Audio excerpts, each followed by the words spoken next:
In this video, we're going to go through a very brief overview of the menstrual cycle, but particularly focusing on the ovary and the different follicular stages. The whole cycle takes on average 28 days, one cycle of follicular activity, or from one menstruation to the next, although there's considerable variation.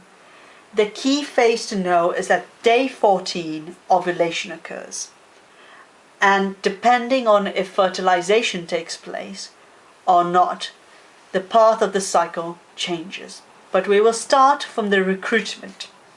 So, the first recruitment of some follicles.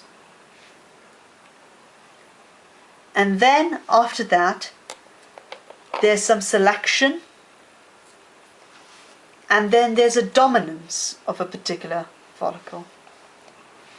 And then this goes on to further development. And then finally, at day 14, ovulation occurs. And this phase, from day 2 to day 14, roughly, is known as the follicular phase. After this, the remaining follicle left behind is known as the corpus luteum.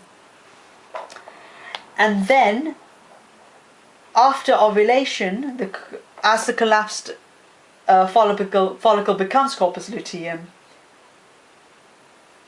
it then progresses, if fertilization doesn't occur, to corpus albicans.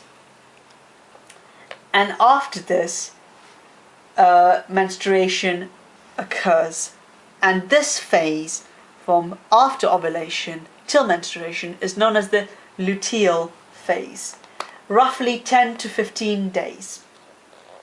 And it is important to remember that the first day is defined as first day of menstruation, and finally the process repeats itself by recruitment. As you can see, there are various ovarian hormones such as estradiol and progesterone, and anterior pituitary, which is in the brain, that releases hormones known as FSH and LH. These complex interactions of these hormones control the menstrual cycle. And particularly to note, there's an LH surge when ovulation occurs at day 14. This has given you a brief overview of the menstrual cycle, but particularly focusing on the different stages within the ovary.